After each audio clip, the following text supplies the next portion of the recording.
Audio Jungle.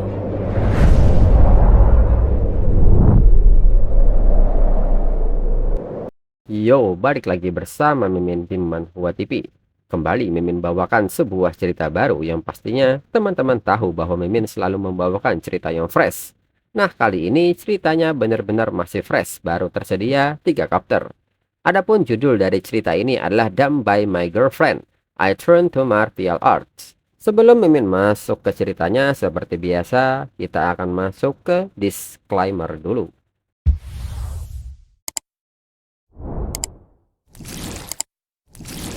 Disclaimer, silahkan abaikan hal ini jika kalian sudah mengerti. Ini peringatan mengenai konten di channel ini.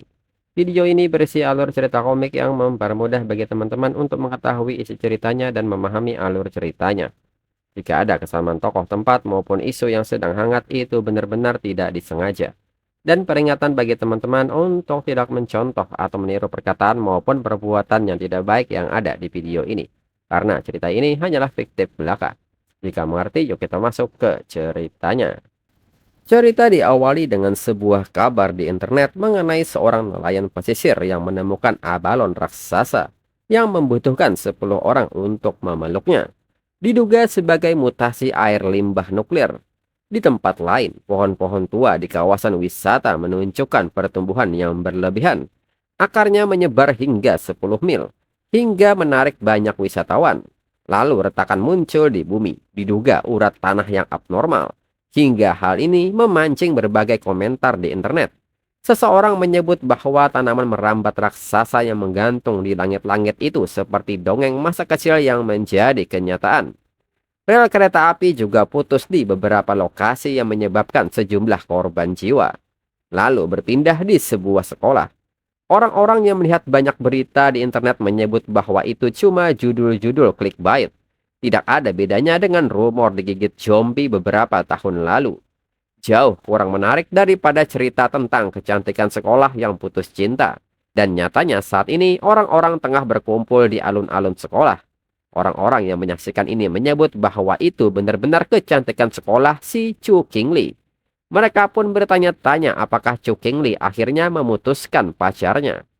Seseorang pun menyebut jika mereka bertanya kepada dirinya, Chu Qingli sedang mencari teman kencan. Chu Qingli sudah diterima di Universitas Qingcheng. Dan pria itu bahkan tidak berhasil masuk ke perguruan tinggi yang layak. Mereka berada di level yang sangat berbeda untuk masa depan. Jika tidak salah, nama pria itu adalah Fang Yi. Lalu Chu Qingli pun memanggil Fang Yi dan mengatakan kepadanya bahwa dirinya sudah memikirkannya dengan matang. Dan menurutnya hal-hal di antara mereka tidak terlalu realistis. Cinta yang dibangun di masa sekolah pada akhirnya akan sampai pada saat mereka berdua tersadar. Mungkin hanya pada saat-saat seperti itulah mereka menyadari bahwa mereka mungkin tidak begitu cocok. Berjalan bersama dalam hidup membutuhkan keberanian dan juga membutuhkan kecocokan status sosial. Dengan ini, Chu Qingli mengajak Fang Yi untuk putus. Dalam pikiran Chu Qingli, tidak masalah sekalipun jika Fang Yi mencoba cara apapun untuk menahan dirinya, itu mustahil. Namun Fang Yi sendiri hanya menatap Chu Qingli dengan dingin tanpa mengatakan apapun. Orang-orang yang melihat reaksi Fang Yi pun bertanya-tanya mengapa Fang Yi tidak mengatakan apa-apa. Mungkinkah Fang Yi shock terlalu berat dan dia tidak sadar, hingga pikirannya hancur. Seseorang pun membenarkan hal itu, itulah kecantikan sekolah. Bukankah seharusnya Fang Yi langsung berlutut dan memohon untuk kembali bersamanya?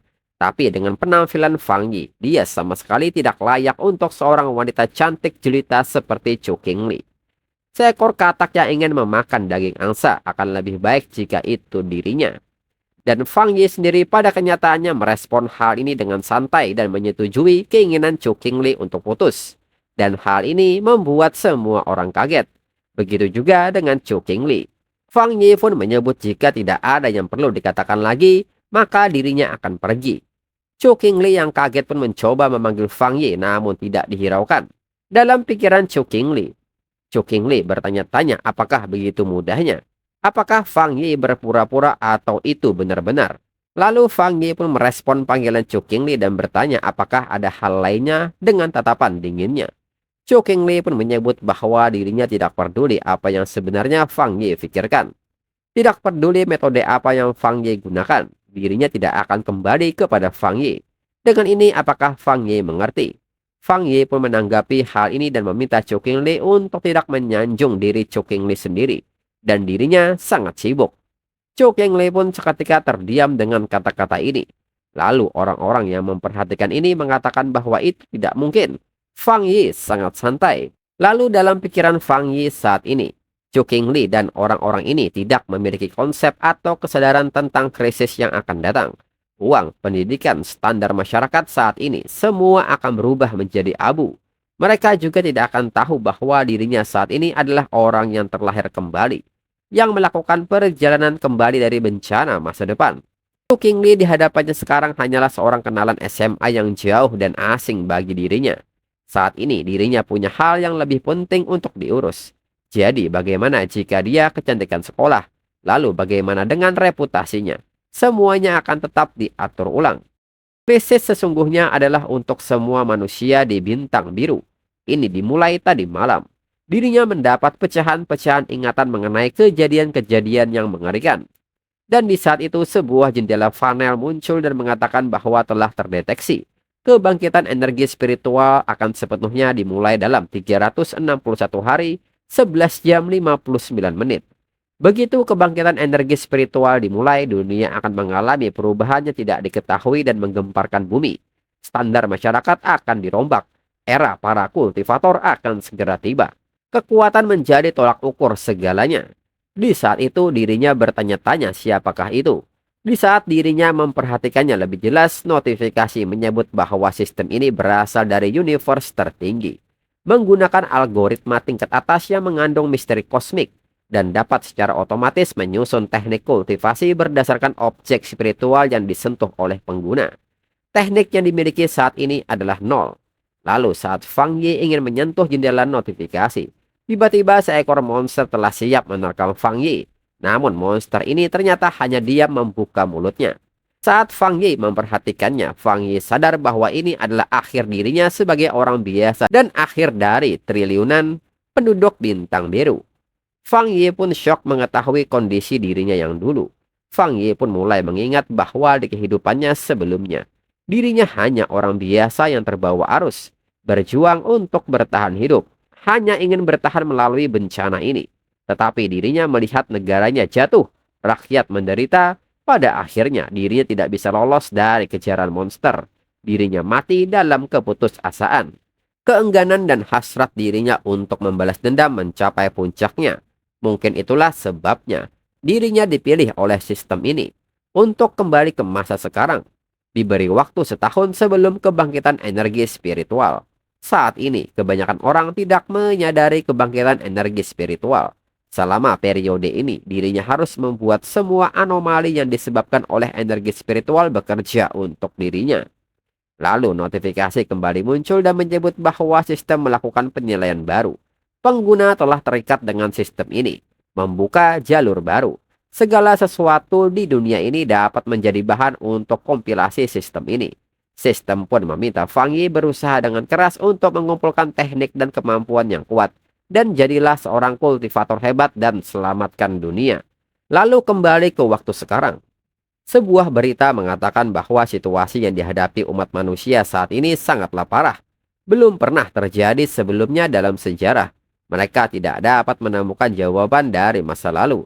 Hanya dapat mengandalkan kemampuan mereka sendiri untuk beradaptasi dengan lingkungan semaksimal mungkin. Fang Yi yang mendengar berita ini menilai bahwa para pejabat tidak membantah atau menegaskan kembali anomali terkini. Malah mengingatkan warga untuk mengambil tindakan pencegahan. Perilaku ini merupakan sebuah peringatan dari pejabat negara Xia yang tidak bisa dinyatakan secara eksplisit. Sebelumnya, pemberitaan tentang kejadian supranatural ini tidak pernah tersebar dan menjadi trending seperti ini. Menurut Fang Yi, pendekatan halus ini konsisten di antara negara-negara Xia yang memungkinkan orang-orang untuk tetap tenang dan mempercayai negara mereka melalui pengaruh yang bertahap. Pendekatan ini memang melelahkan dan menyusahkan, tetapi jauh lebih efektif daripada belanja $0 dan razia Gatling yang terus-menerus dilakukan di negara tetangga. Fang Yi pun baru ingat sistem menyebutkan bahwa semuanya dapat digunakan oleh dirinya. Bukankah itu berarti dirinya harus pergi kemanapun yang terdapat anomali? Lalu di saat itu Fang Yi melihat sebuah berita di mana Universitas Qingcheng meminta mahasiswa barunya untuk memperhatikan keselamatan dan mengambil tindakan perlindungan dari sinar matahari. Dan berita trending nomor 1 hari ini adalah peringatan suhu tinggi telah dikeluarkan. Namun orang-orang yang membaca berita ini hanya menganggapnya sebagai lelucon dan menyebut universitas terkenal ikut-ikutan bikin sensasi. Orang-orang bakal mati pada suhu setinggi itu. Itu hanya berita palsu untuk membeli trending spot. Lalu Fang Yi sendiri bertanya apakah cuaca bisa berbeda separah ini. Universitas Qingcheng hanya berjarak 15 menit dengan mobil dari sini. Fang Yi pun menilai bahwa ada yang tidak beres. Fang Yi yang terus mengikuti perkembangan berita ini tersenyum dan menilai. Di dunia ini saat anomali pertama kali terjadi, mayoritas orang tidak akan peduli, menganggapnya sebagai tipuan. Hanya dirinya yang tahu. Dengan ini, kesempatan pertama telah tiba. Lalu berpindah ke Universitas Qingcheng. Fang Yi pun datang ke sini dan menyebut bahwa ini adalah gerbang utara Universitas Qingcheng yang paling jarang penduduknya. Fang Yi yakin pasti ada sesuatu yang salah. Lalu di saat itu Fang Yi pun melihat sebuah energi yang melayang dan jatuh ke permukaan tanah. Fang Yi yang penasaran dengan energi ini seketika menyentuhnya. Dan tiba-tiba sebuah cahaya muncul tepat bersamaan dengan sebuah notifikasi yang mendeteksi fluktuasi atribut Violen Yang. Membuka kunci data template atribut Yang. Dan perlahan energi ini pun masuk dalam tubuh Fang Yi. Hingga tubuh Fang Yi bersinar layaknya matahari. Orang-orang pun kaget dengan cahaya ini dan bertanya-tanya apakah mereka sedang berhalusinasi. Jelas sekali itu adalah seorang apostol yang turun. Lalu Fang Yi yang menahan energi ini pun bertanya apakah sudah dikompilasi. Dirinya merasa seperti hampir mati. Lalu sistem menyebut bahwa kompilasi berhasil. Fang Yi telah memperoleh teknik atribut Yang, teknik pernapasan Golden Yang. Beberapa menit sebelumnya di Universitas Qingcheng, hari pendaftaran mahasiswa baru. Chu Qingli yang datang ke Universitas Qingcheng pun langsung mendapatkan perhatian orang-orang. Bahkan ada yang menawarkan diri untuk membawakan barangnya. Mengajak Chu Qingli berkeliling hingga tawaran klub. Namun Chu Qingli bersikap dingin dan mengucapkan terima kasih atas tawarannya. Namun dirinya tidak memerlukannya. Dan di saat yang sama Chu Qingli melihat pasangannya nampak berbahagia karena masih bisa bertemu walau beda universitas. Chu Qingli pun menyebut bahwa mereka adalah orang bodoh yang sedang jatuh cinta dalam pikirannya. Dan di saat itu tiba-tiba sebuah ledakan terjadi dan mengagetkan orang-orang. Bersamaan dengan ini, sebuah pengumuman datang dan memperingatkan soal suhu tinggi. Gerbang kampus utara, mahasiswa harap menjauh dari gerbang utara. Dan meminta mahasiswa baru untuk tidak mendekat. Mendengar hal ini, Chu Qingli menilai bahwa hal-hal aneh di mana-mana akhir-akhir ini terjadi. Dirinya perlu memeriksanya. Lalu saat ini di gerbang utara, Fang Yi pun terus mencoba bertahan dengan fluktuasi energinya. Hingga pada akhirnya luapan energi ini mulai menurun. Notifikasi pun mengatakan bahwa menatap matahari yang terik, menghembuskan napas, dapat menggunakan teknik pernapasan Golden Yang untuk kultivasi tubuh, dan teknik kompilasi Fang Yi tidak memerlukan pembelajaran. Poin kompilasi yang diperoleh adalah 50. Fang Yi yang melihat hal ini pun bertanya-tanya mengenai kompilasi poin ini. Namun Fang Yi tidak ingin memikirkan hal ini yang jelas pasti berguna. Dirinya akan cari tahu nanti spesifikasinya. Dan segera Fang Yi menggunakan teknik pernapasannya. Lalu orang-orang yang memperhatikan kejadian ini pun bertanya apakah mereka merasakan langit menjadi gelap sejenak. Dan sebagian orang juga merasakan hawanya menjadi lebih dingin secara tiba-tiba. Dan saat ini ada banyak orang yang berkumpul di gerbang utara. Lalu kepala Universitas Qingcheng pun datang bersama dengan petugas. Kepala pun bertanya-tanya mengapa ada begitu banyak orang berkumpul. Bukankah mereka sudah mengirim peringatan untuk tidak ke sini? Kepala pun meminta mahasiswa baru untuk segera mendaftar. Siapapun yang tidak melakukannya akan dikurangi poin. Lalu seorang yang mengenakan jubah pun meminta tolong untuk membuat ulang perimeternya. Tutup rapat area gerbang utara. Petugas pun mengerti. Lalu di saat yang sama, sistem memberitahu Fang Yi bahwa Fang Yi telah memurnikan area terkontaminasi tingkat A di gerbang utara Universitas Qingcheng. Titik kemunculan anomali yang ditandai oleh pejabat negara Xia, menghasilkan energi spiritual dan energi kebangkitan spiritual. Tingkat bahaya bervariasi. Melihat hal ini, Fang Yi bertanya-tanya soal area terkontaminasi ini. Bahkan ada tanda resmi dari negara Xia. Fang Yi pun menduga bahwa mungkinkah selain dirinya juga ada orang yang sama sepertinya. Lalu petugas pun meminta mahasiswa baru untuk waspada. Gerbang utara disegel. Personel yang tidak berwenang harap segera mengungsi. Orang-orang pun bertanya-tanya apakah orang-orang berseragam itu dari militer. Dan apa yang telah terjadi. Fang Yi sendiri menilai ini tidak bagus, terlalu banyak keributan. Menarik perhatian orang-orang. Dan seketika Fang Yi pun pergi meninggalkan area itu. Lalu petugas berjubah pun mendekati area di mana Fang Yi berdiri. Orang ini pun seketika mengambil sampel area itu. Orang itu pun sadar bahwa ini adalah buatan manusia. Orang ini pun bertanya-tanya mungkinkah ada orang lain yang berkontak dengan energi spiritual lebih awal. Di saat kepala universitas meminta mahasiswanya untuk pergi, Chu Qinglei yang memperhatikan hal ini bertanya-tanya soal buatan manusia dan spiritual energi ini. Chu Qinglei pun penasaran apakah fenomena mengerikan seperti itu buatan manusia. Dan sosok yang barusan lari itu sepertinya Fang Yi. Namun Chu Qinglei merasa bahwa dirinya agak konyol. Dengan nilai Fang Yi, bagaimana mungkin dia bisa muncul di Qingcheng. Kemudian berpindah ke rumah Fang Yi. Fang Yi pun bertanya-tanya apa yang telah terjadi. Panas ini terus bersirkulasi dalam tubuhnya dan tidak kunjung hilang. Mandi air dingin pakai AC pun tidak membantu sama sekali. Dengan keadaan seperti ini dirinya mungkin tidak akan bisa tidur malam ini. Lalu di saat Fang Yi memeriksa berita di internet, Fang Yi pun sangat kaget dan bertanya-tanya apakah dirinya sudah ketahuan. Segera Fang Yi memeriksa beritanya. Trending nomor 1, Asosiasi Kultivasi Energi Spiritual memperbarui rank ranah rahasia. Fang Yi pun bertanya-tanya soal ini. Fang Yi pun tidak ingat soal asosiasi ini. Sepertinya asosiasi daring yang pernah muncul sebelumnya. Sering menertibkan aturan kultivasi secara tidak teratur. Tapi bukankah semua orang mengira itu adalah seorang novelis yang bermain dengan meme kultivasi dunia nyata? Lalu Fang Yi ingat dengan orang-orang yang dirinya lihat di Universitas Qingcheng sebelumnya. Fang Yi pun penasaran mungkinkah mereka dari asosiasi energi spiritual. Fang Yi yang penasaran pun segera memeriksa hal ini. Lalu terlihat detail ranah rahasia kultivator. Ranah pertama, Spirit Forge, menggunakan energi spiritual langit dan bumi seperti keahlian supranatural untuk menempa senjata mortal. Ranah kedua, Bloodline Awakening, meminjam kekuatan langit dan bumi, membangkitkan garis keturunan divine, menciptakan inner energi spiritual. Ranah ketiga, Pazra, garis keturunan spiritual menjadi tak terkalahkan.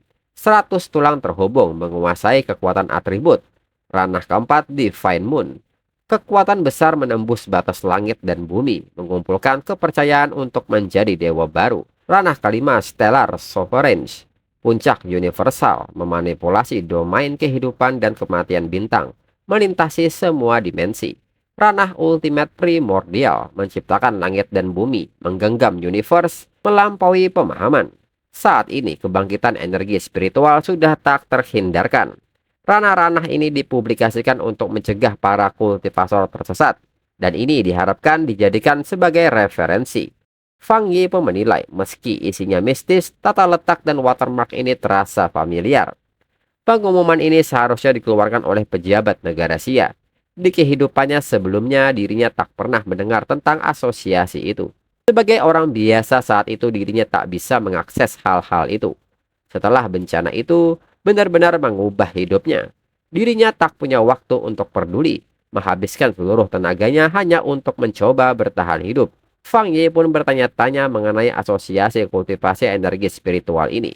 Mungkinkah ini merupakan sinyal dari pejabat kepada mereka yang berhubungan dengan energi spiritual lebih awal? Maka seperti yang dikatakan, biarkan dirinya menjalankan teknik pernapasan Golden yang lagi. Fang Yi kembali berkonsentrasi hingga energi yang ada di tubuh Fang Yi kembali meluap, hingga Fang Yi memancarkan energinya. Fang Yi pun mulai mengikuti referensi dari ranah kultivator, di mana langkah pertama mengolah daging menjadi senjata, menggunakan tubuh senjata untuk menampung energi spiritual langit dan bumi, mengendalikan energi spiritual tanpa bentuk spirit force. Fang Yi yang mulai mampu membayangkan bentuk energinya pun bertanya-tanya mungkinkah ini sebuah penerobosan. Dan benar saja, sistem mengucapkan selamat karena Fang Yi telah naik ke ranah Spirit Force bintang 1. Fang Yi dapat menggunakan poin kompilasi yang diperoleh untuk menanamkan secara paksa data kompilasi yang Fang Yi peroleh ke dalam objek apapun. Mendengar hal ini, Fang Yi pun hampir lupa soal poin kompilasi ini. Namun Fang Yi masih bertanya-tanya soal ini. Menanamkan poin kompilasi yang didapatkan pada teknik pernapasan Golden Yang. Fang Ye pun mulai memperhatikan objek di sekitarnya. Dan Fang Ye pun mulai menanamkan poin kompilasi ke sebuah gelas. Dan notifikasi pun seketika muncul dan meminta konfirmasi dari Fang Yi apakah ingin mengkonsumsi poin kompilasi untuk menanamkan atribut ke dalam objek ini. Melihat hal ini, Fang Ye pun tersenyum karena tebakannya benar. Penanaman paksa seperti menyihir benda, memberi mereka kekuatan supernatural. Jika dirinya pilih iya, cangkir ini akan menjadi cangkir yang memiliki atribut yang. Fang Ye pun bertanya-tanya bagaimana jika itu sebuah pistol, pisau atau senjata yang lain. Bisakah itu menjadi senjata eksklusif miliknya? Selain itu, menurut sistem, dirinya harus mengumpulkan lebih dari satu jenis data atribut. Senjata yang dibuat khusus dengan kekuatan supernatural memang akan menjadi penting di masa depan. Lebih baik dirinya uji coba lebih dulu. Kalau berhasil, dirinya akan pesan yang asli. Apalagi untuk menghadapi monster-monster yang bermutasi itu. Harus benar-benar siap. Lalu saat ini di luar kediaman Fang Yi. Saat ini ada seekor monster yang mengintai tempat ini. Dan perlahan mulai mendekati tempat ini. Dan kapter berakhir.